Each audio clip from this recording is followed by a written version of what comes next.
Thanks for tuning in to Topanga Sessions. I'm your host, Nick. I'm here with Charles. How you doing?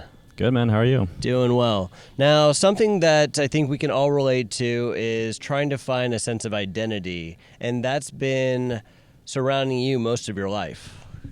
Yeah, I will say growing up, probably before the age of 13, I just kind of like went by life idly, you know? What do you mean by that? I just, you just don't really think about kind of like what you're trying to do, who you are. And I think when you're that young, you're just hanging out with friends at school. The weeks go by and you're not really thinking about stuff. I think I think we can all relate to that. At what point did you start to really try to realize you didn't have an identity of yourself and that you were going to start trying to figure that out? I think that it only became apparent when I really started to delve into music, and it became apparent that I had that void previously, essentially. And what age was that? Yeah. So it's a kind of like a long-winded story, but the long and short is I started playing the piano since I was 4. But it was classically trained, didn't really feel that attached to music, and actually didn't listen to music for most of, my time since I was born until I was 13. But I remember specifically the first time that I played a live gig, that was like a click for me where I was kind of like, oh, this is clearly what I want to do. And I remember I was 14 and it was like some high school rock concert, and just going on stage and just kind of like realizing that that's the way that I want to express myself, and that's the thing that I realized now was gonna hold me together all these years is it's kind of interesting looking back on it, but that was definitely the moment, like the before and after, when I started to delve more into that side of me and realizing that that's what I'm getting my identity roped. I've got to say, that's really young to start to get a sense of identity. I had no idea who I really was, honestly, until my early 30s. I mean, I'm 38 now, which is weird to say, but here we are. I just kind of coasted through life for a while. I mean, I did a whole bunch of things that are fun or notable and stuff like that, but I did not have a sense of self while doing it because I didn't have passion. And here you are at age 13, able to be like, oh, cool, this is who I am. Tell me about the struggles that we were faced with all of that. I will say that I'm definitely still trying to figure it out. It's not something that's set in stone, and in a way, it's kind of scary to have you as a person, or thinking of yourself as a person, totally involved in something else. I think a lot about my older brother, who was a really great athlete and got injured so many times that he had to stop doing that, and that leads to kind of part of yourself being ripped out. And I'm kind of scared in a way that my identity is so roped into music. But I think that what made me realize that this was kind of like a core part of my being was that through all the hard times that I would go through, this was always there for me. And I could always just, sit at my computer, just make some music. And that was just kind of like my safe place to be in. Your safety blanket was a lot cooler than mine. Well, there's a lot of staring at a screen, so but yeah. Okay, so you're 13. You find a sense of identity, and moving forward, a big thing that I just have to ask is, you just talked about your brother who was so scared about getting hurt and everything like that to a point he can't actually play it anymore. Did this become your identity, and was it hard to hold on to? I think that what I realized for him is that it was a moment that I realized how, kind of almost dangerous it is in a way to have yourself be involved in something that's not, necessarily that intrinsic to you. So I think a lot of people that happens with relationships, that happens with family, that happens with friendships, and there's any kind of dependency that you engage in your life. That's a way to cope and a way to move forward, but it's also you start to rely on that a lot. Oh, absolutely. I mean, I think you at home can understand, people, even myself, I've been in relationships where the relationship was the world that I lived in, and that's just not healthy. And trying to find balance is really key. Yeah, I think that there's I remember reading this book about kind of the difference between being dependent, being independent, being interdependent, and interesting definitions where, dependency is when your being is completely involved with someone else's being, and which is essentially toxic. Yeah, exactly. And then there's the concept of interdependency, which is every person is their is their own person, but them being together is the sum is greater than its parts. But each person atomically is independent, and that can only be achieved through being independent. And I think that like those kinds of concepts resonate through me, where I'm like, in some ways, really scared about having, for example, like a midlife crisis.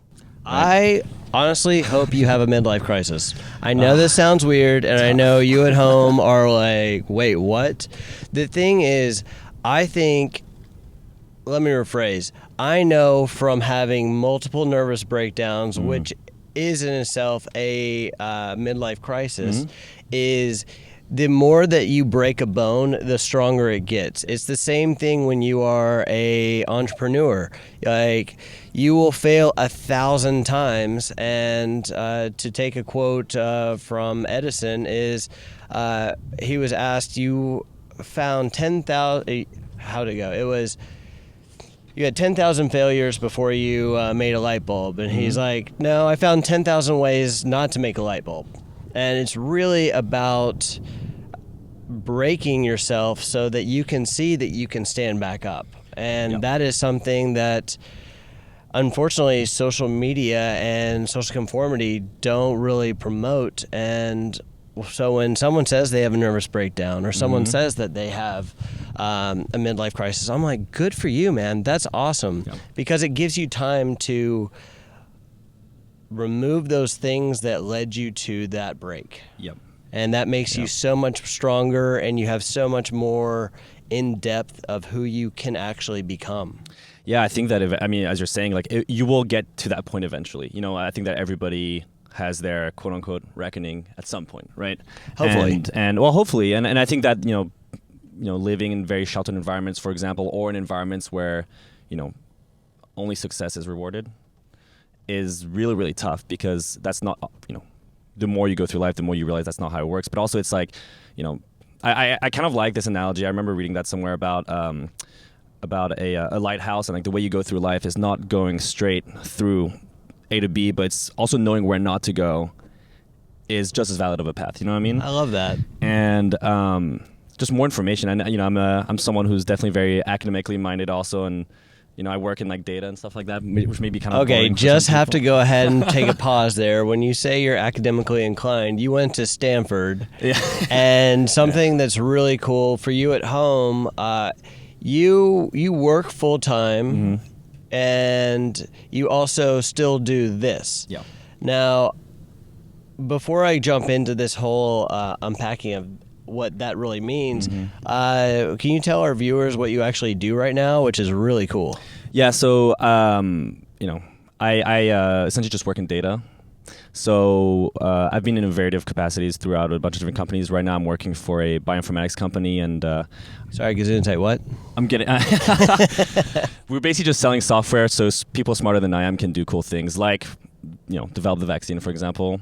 Things like that. I've heard there's some like vaccines for things out right now. Yeah. It's around that time. It's a little bit topical, but it's I think I need that mental exercise also in my life. I couldn't honestly just do music. It'd be really tough, because it's all of these different components in my life play a specific role. Music plays its own role, which is kind of like emotional release, expression, and also kind of like safe space in a way.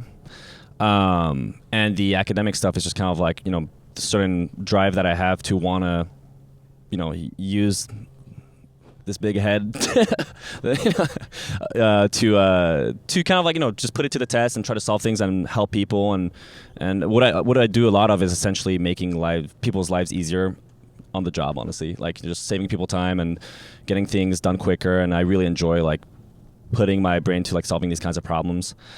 So yeah, that's kind of like the other side of what I do, I guess. You are a very diverse I can't talk right now. It's still early. A very diverse person. Now, one thing that I really want to touch on is the fact that people feel like if they are passionate about something, that's all they will do. Like, that's all they can do.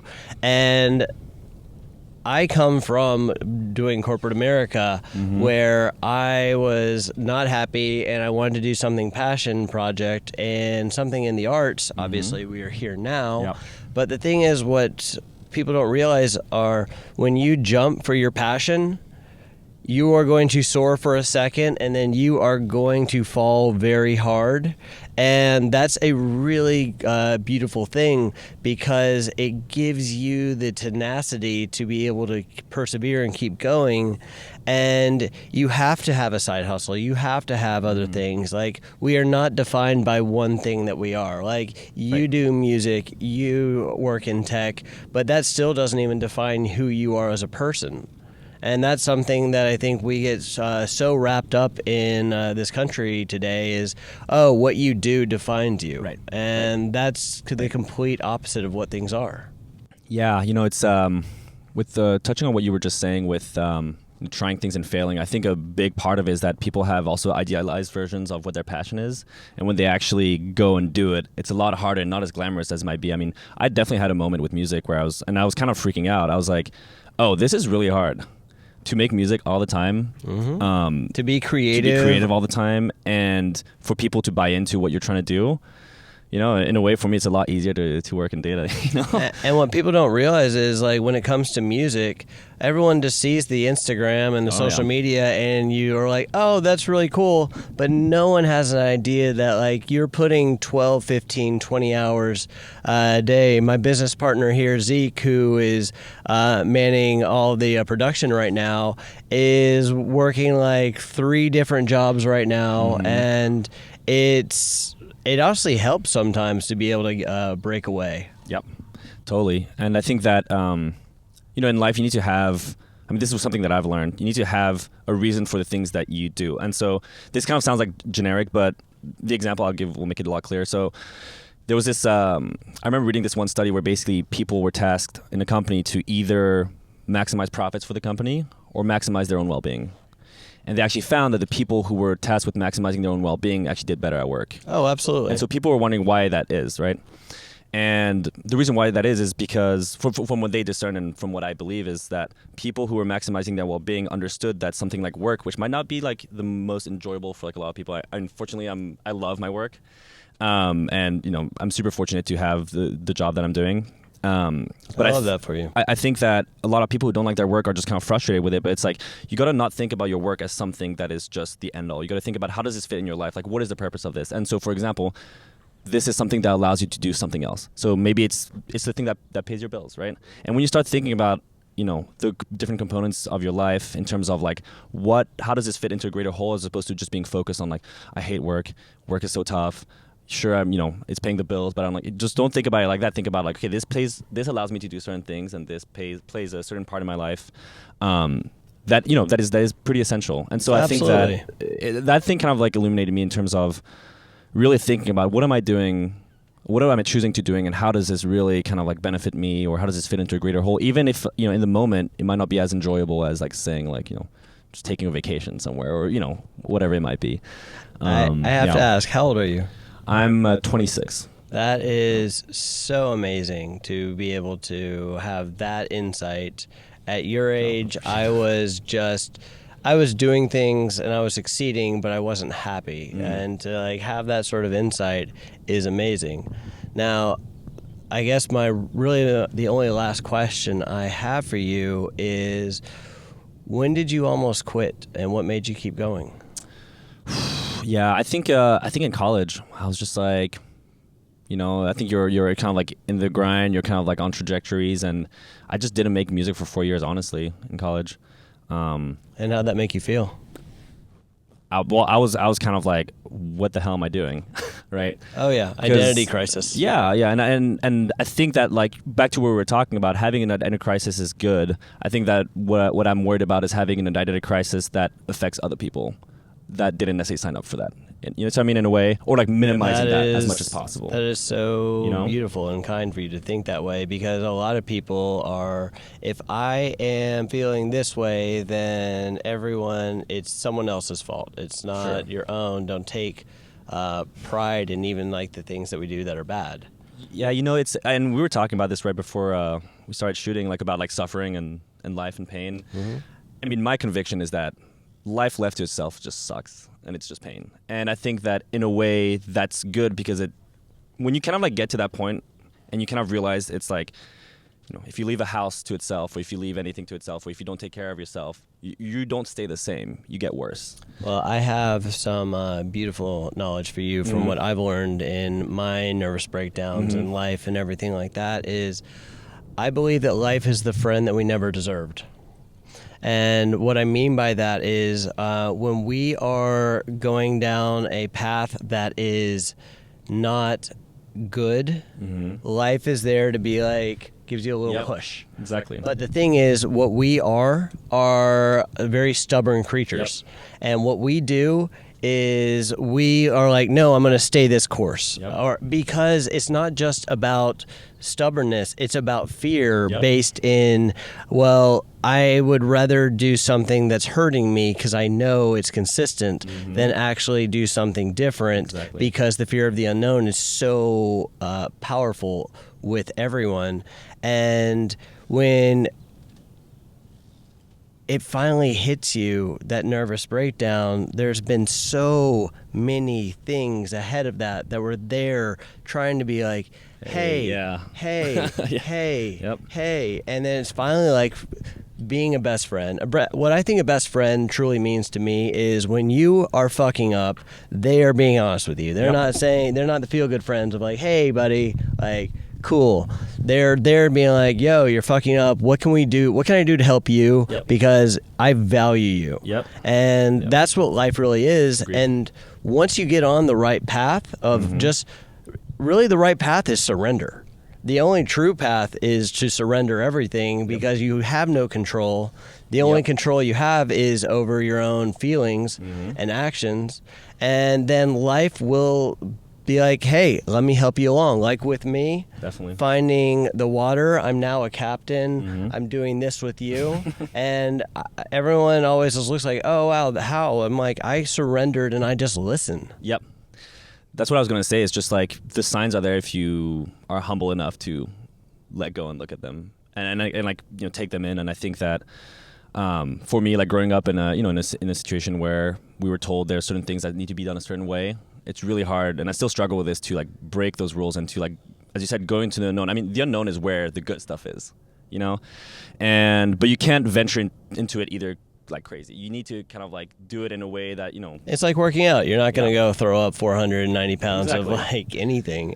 Yeah, but it's like that's where it's at. And I'll say, like, I had a plan back when I was growing up of like what I thought my life was going to be, and now it's completely different, and it's 100 times better than I could have ever imagined, That is so beautiful. And something I want to end with is for you at home, a big thing that we realize, it's what we don't realize, is that our parents are doing the best in which they think they can do from what they've been taught. And one thing that's really beautiful about our age is, like, once I realized that my mom was not perfect and that she was trying to do the best that she could from what her parents raised her and what social conformity is doing, was a true amazing moment in my life to be like, I understand. So we don't get frustrated with our parents, and we are like, look at them and they love us completely,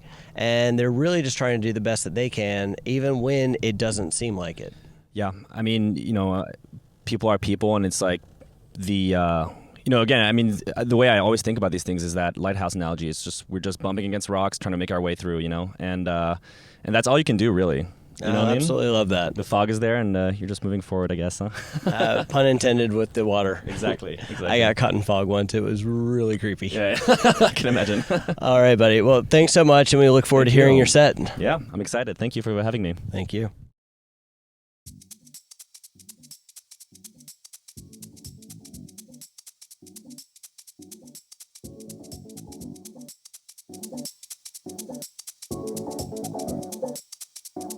Maintenant, je pense que c'est les gens qui se sont ouverts eux-mêmes, hein. C'est pas nous qui les avons ouverts. Nous, je pense que les gens se sont ouverts parce qu'ils se sont rendus compte que peut-être il y avait des opportunités et à la fois les gens étaient peut-être réceptifs, tu vois, mais nous on n'a rien ouvert du tout.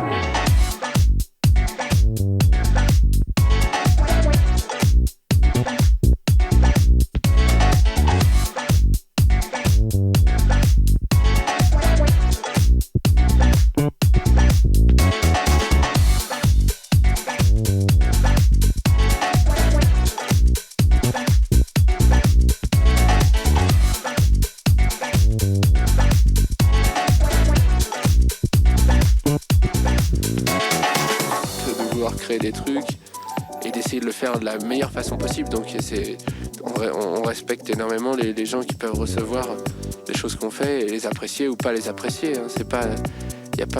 C'est avec beaucoup d'humilité justement qu'on se met derrière. Hein.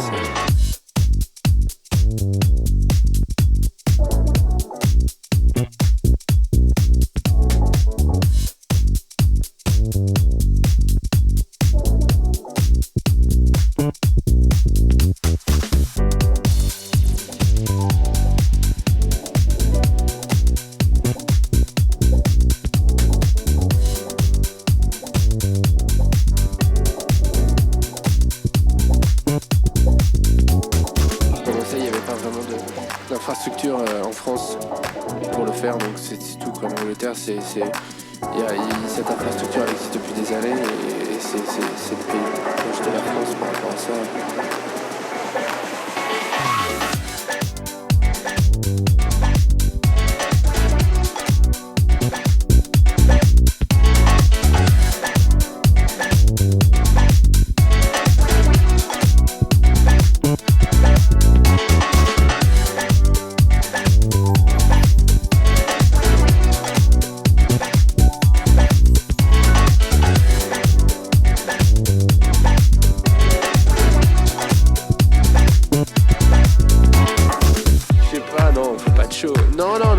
C'est pas un show, le DJing on est très rarement DJ. Et moi c'est pas grand chose de dire oh là là t'as passé ce truc là et tout ça. Et souvent les DJ se prennent tellement au sérieux, peut-être parce que c'est leur occupation principale des fois, que si c'est genre ah là là il a passé Thriller de Michael Jackson au milieu de son set, c'était comme si t'avais fait la révolution, alors que bon, il y a peut-être de la provocation dans le fait de dédramatiser et démystifier un peu le rôle du DJ aussi. Quand on passe des disques de Chicago ou de New York et que les gens dansent, bon, on a beau les enchaîner bien ensemble, c'est quand même les disques, les mecs ils ont passé du temps dans leur studio à faire des morceaux et faut pas leur voler la fiche non plus, quoi.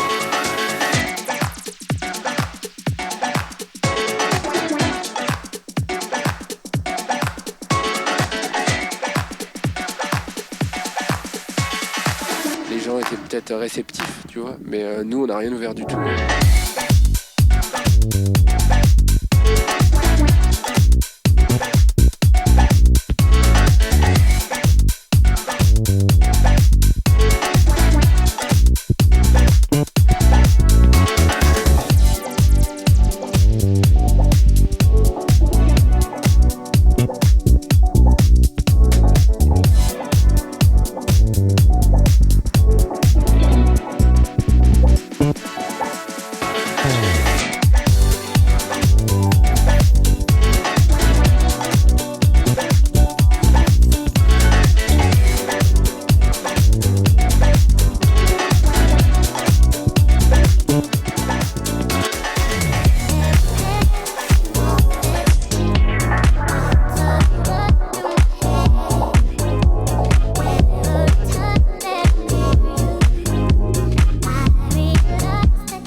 Bye.